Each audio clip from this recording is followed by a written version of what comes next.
রাত থেকে যা প্রচণ্ড ঝড় বৃষ্টি শুরু হয়েছে, এদিকে দেখতে পাচ্ছ চাল ডালটা আমি ধুয়ে নিলাম। চাল কি কাণ্ড, গ্যাসটাই বন্ধ করে দিচ্ছে। সে প্রথমেই বাবু সোনার জন্য একটুখানি ডিম ভেজে দিলাম। তো এসেছে, এই যে দেখতে পাচ্ছ আজকে আবার একটা বল কিনে এনেছে।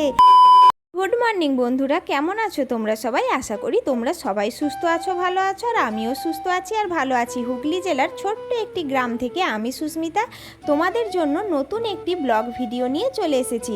আশা করি আজকের ভিডিওটা তোমাদের অনেক ভালো লাগবে, আর সম্পূর্ণ ভিডিওটা দেখার অনুরোধ রইল তোমাদেরকে, কেউ কিন্তু স্কিপ করো না।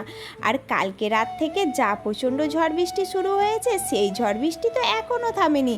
তাই তেমন কোনো একটা দোকান বাজার করে উঠতে পারা হয়নি দেখে আমিও আজকে ঠিক করেছি খুবই স্বল্প কিছু রান্না করব। দেখতেই পাচ্ছ কত কম সবজি। এই সবজি দিয়ে ভেবেছি এই বৃষ্টির দিনে খিচুড়ি বানাবো। এই বৃষ্টির দিনে খিচুড়ি খেতে তো সবারই ভালো লাগে, তাই না?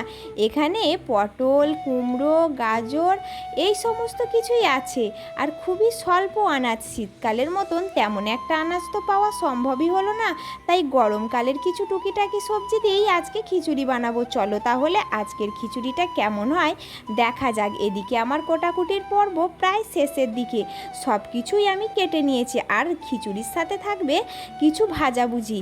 আর এইখানেতে এত পরিমাণে অন্ধকার হচ্ছিল যে আমাকে প্রচণ্ড মশা কামড়াচ্ছিল। পূর্ণ কুটতে বসেছি এক বিপদে। কি আর করা যাবে বলো, তবুও তো বৃষ্টির দিনে রান্না বান্নাটা করতেই হবে।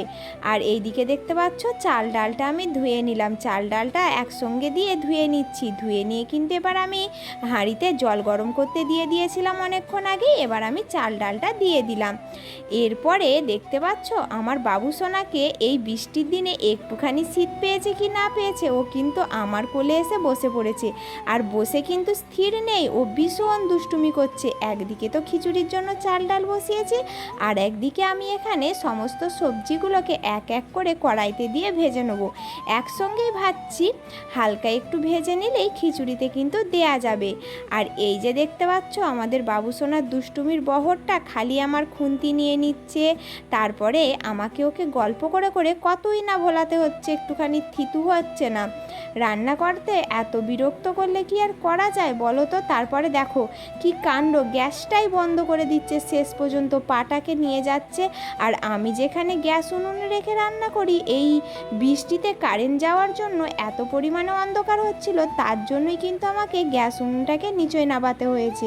আর এদিকে আমি খুব ভয়ও পাচ্ছি ওকে নিয়ে, কখন গরম তেল ছিটকে লাগবে, আবার কখন এই আগুন তাতে পা না লেগে যায়, এই সব।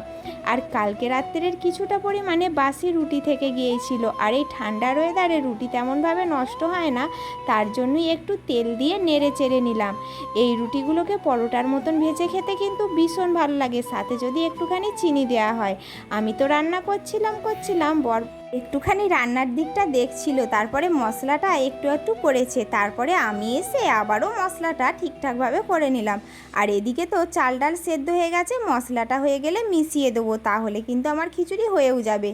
আর সব কিছু দেখছি এখন সেদ্ধ হয়ে গেছে। তারপরে মনে পড়লো, এই যা, আমার তো আলু ভাজার জন্য আলুটা কাটাই হয়নি। খিচুড়ির সাথে একটু কুঁচো আলু ভাজা না হলে কি জমে বলো তো?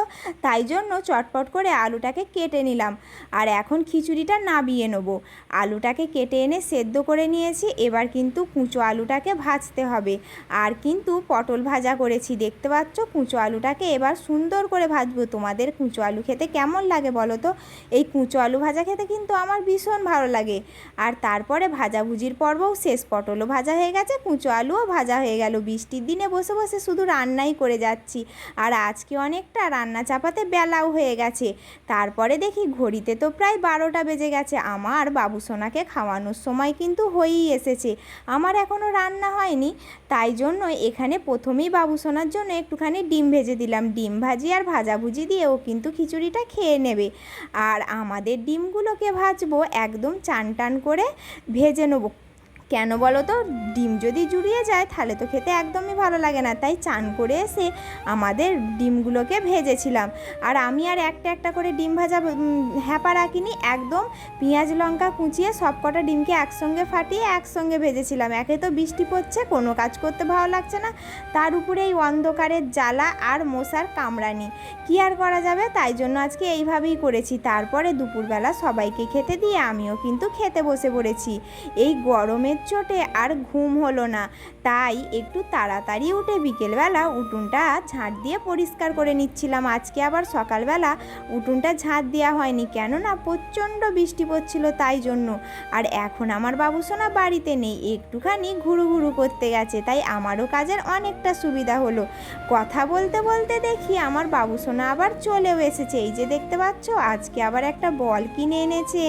ও তো বল ভীষণ পছন্দ করে, তাই এটাকে কতক্ষণ আস্ত রাখবে জানি না, একটা খেলনা হাতে পেলেই হয় সেটাকে খুব তাড়াতাড়ি নষ্ট করে ফেলে। তবে এখন দেখছি পেয়ে বেশ মজাই পেয়েছে। আজকের ভিডিওটা আমি এই পর্যন্ত রাখছি।